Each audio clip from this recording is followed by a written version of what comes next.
Hello students, welcome back in moral science class. I hope you all are fit and healthy. So children, in the last video we have done unit 8 welcome guests and the story we read in of that chapter, and now we are going to start page number 43 of the chapter welcome guests. So I request all the children take out page number 43. Here some of the tips are given how to welcome the guest. So let's start reading. According to the Indian tradition, a guest is to be considered equal to God. Moreover, the service offered to a guest is equal to the service to God. This is enough and more to explain the importance of hospitality.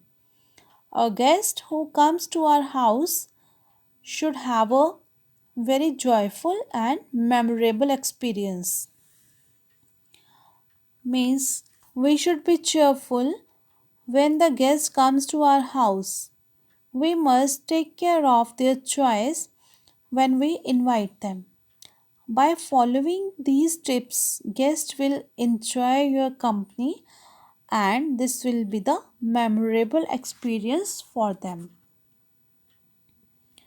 Next, whenever we have to welcome someone, do it with a hearty smile.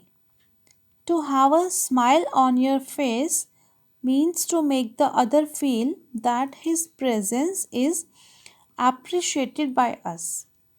It is said that smile is the best cosmetic one can have on the face. Means when someone comes our house, we should have smile on our face. So children, there is one quote related to smile that I love those who can smile in trouble. Means whatever the situation will be there in front of us, we must welcome the situation with smile. Then only everything will go smoothly in our life. Next, every culture has its own style of welcoming. Though the style of welcoming differs from culture to culture, the spirit expressed is same. In Indian culture, we use namaste to welcome guests. It is an expression of great reverence for the guest. Yes, namaste is used as greeting. It is usually speaks with a slight bow and hands pressed together, palms touching and fingers pointing upwards. This gesture is called a Anjali Mudra. Next, giving a warm handshake is another expression of love for the guest. A firm handshake expresses our love and concern for the visitor. Means a handshake is definitely way more than guest grabbing and shaking each other's hands. It can say a lot about a person's confidence, intention, control, fear, and even lack of respect. Next, as the guest enters the room, politely request him or her to take a seat. Make sure the language we use is polite and decent. Means we should be polite with our guests and very decently we must request them for the seat. Next, offer the guest something to drink: water, juice, coffee, tea, or anything like that. It is good to seek his or her preference before arranging something to drink. Means we must serve the drink according to the choice of the guest.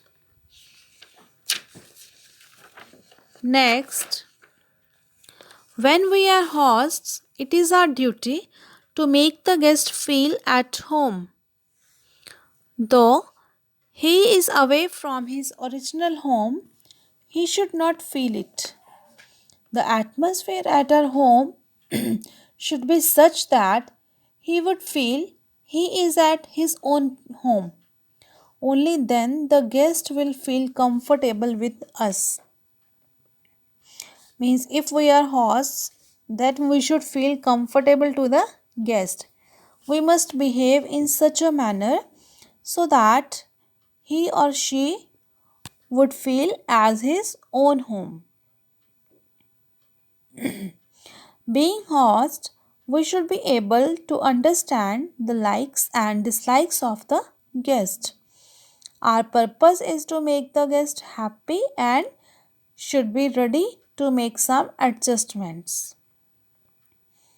Means when we call the guest at home, we must see the likes or dislikes of his or her choice, and we should be ready to make some adjustments. Next, we should actively interact with the guests. Make sure we listen what they say. It is very easy to talk. However, it is very difficult to listen. Children, we must listen the guest first. Then only we should share our own feelings. Means we can listen them firstly.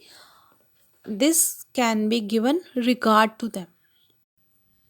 Now I'm going to end the class, and the rest of the section we will do in the next video. So it's your homework that you will revise how much we have completed in this chapter. So that's it, children. Take care. Goodbye.